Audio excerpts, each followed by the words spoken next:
and you tell the examiner anything in the truck, you need to start the engine first. All right? But before you start the engine, there's 3 steps you need to do. Number 1, your key is in the on position. You check your truck is in neutral. That's number 2. And number 3, both of my brakes, they are applied. All right? Or they're on. Both of my brakes are on. Now, I'm going to start the truck.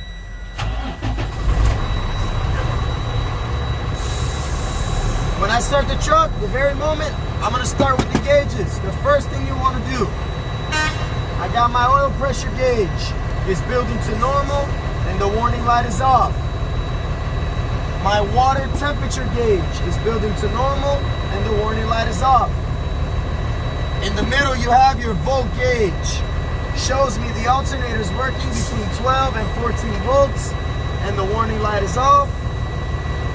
I have my depth gauge. Shows me it's in the proper level. Warning light is off. Below the depth gauges, I have both my air pressure gauges. They are building between 120 to 140. At 120 to 140, the governor will cut off and the warning light is off. All right.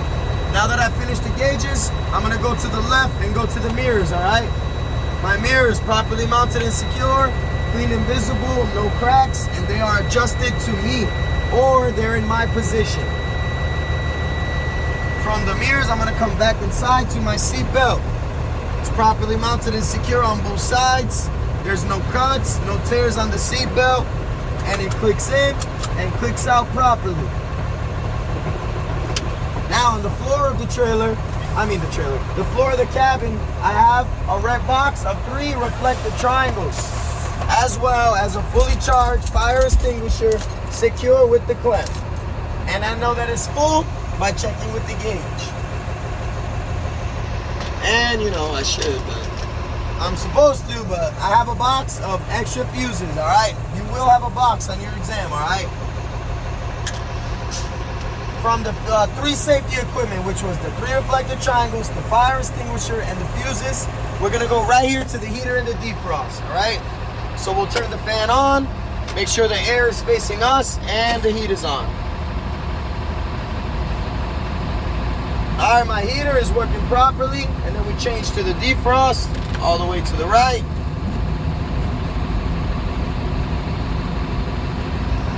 Defrost working properly, all right, and then you can turn it off. From there, you're gonna go to the windshield. My windshield's properly mounted and secure. It's clean and visible. There's no cracks, no illegal stickers, and no obstructions of view. From the windshield, the closest thing is the wipers. Again, the wipers, you have 3 steps on them, all right? Number 1, you want to check that they're working. All right, so wipers working properly.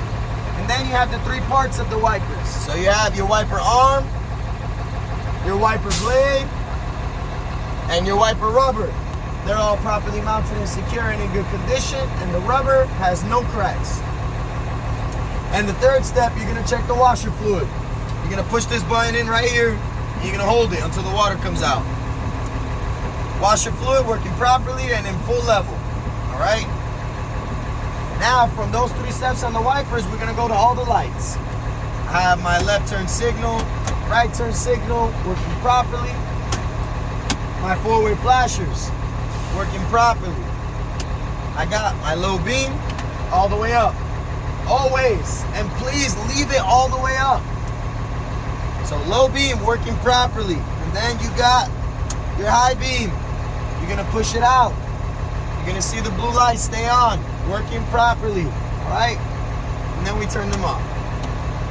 And then I got my city or electric horn and my air or country horn. If I had one, I'd give it a little pull, all right? Both working properly.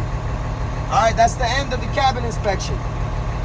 Now, before I start the brake test, I'm gonna check both of my air gauges, make sure they're between 120 to 140, all right? So I checked, they're between 120 to 140, all right? I'm gonna turn the engine off and begin the brake test. Now remember, when you're doing your exam, obviously your doors are closed, okay? And this truck, it has an alarm. It's gonna beep until the brake alarm comes on, all right? And then it's gonna change, all right? So, key in the on position after you turn the engine off. And Then I'm gonna put my foot on the brake slightly. Notice, look, I don't hear no air. Some of you guys are stepping on the brakes so hard, I don't know why. You just gotta hold the truck in place, that's it. But remember, when you do the exam and you release the brakes, if you're only stepping a tiny bit and you see the truck move a little, just step a tiny bit more. You don't gotta slam on the brakes. You're gonna lose all your air. So again, foot on the brake very slightly, and I'm gonna release my parking and trailer brake.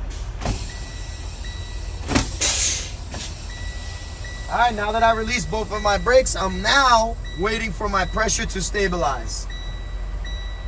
Did you hear a leak out of the knobs there too? Yeah, you would. But you're gonna hear the air coming out when you push them in. Right. And then it's gonna stop, letting you know you're stabilized. But after being stabilized, if you have a leak, would you hear anything coming? Yes, you can. Okay. Depending on where the leak is, yes. Okay.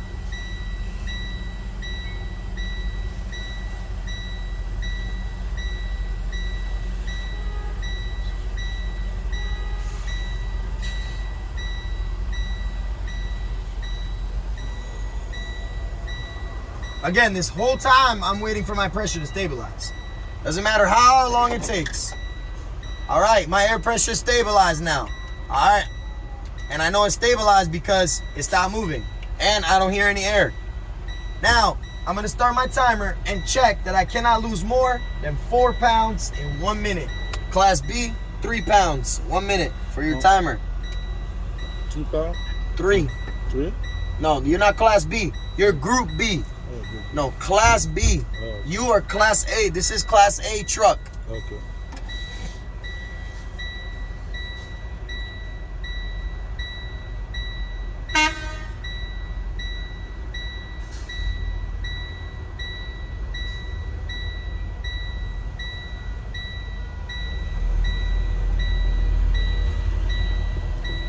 All right, so 30 seconds has passed, and I don't hear any leaks so far.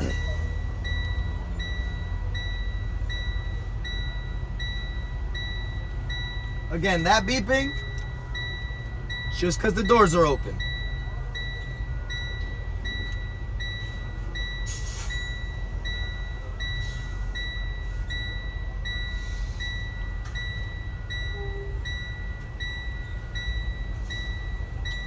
All right, 1 minute has passed, and I don't have a leak. I did not lose more than 4 pounds in 1 minute, all right? So you can put the timer down. Now, my next step. In 55 pounds or before, my warning brake alarm is gonna activate. So now I'm gonna start pumping the brake. Once I hear the alarm, I'm gonna stop pumping, all right? All right, warning brake alarm activated, working properly. All right, everyone can hear it.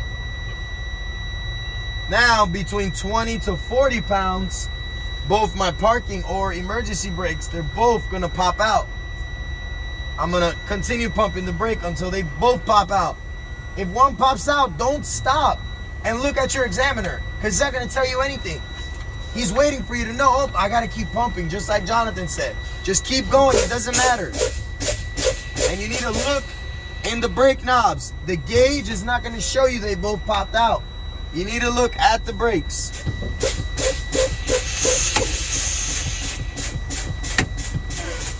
Both brakes pop out, working properly. Now, switch off, and I finish cabin and air brake test. All right. Thank you, sir. Don't worry.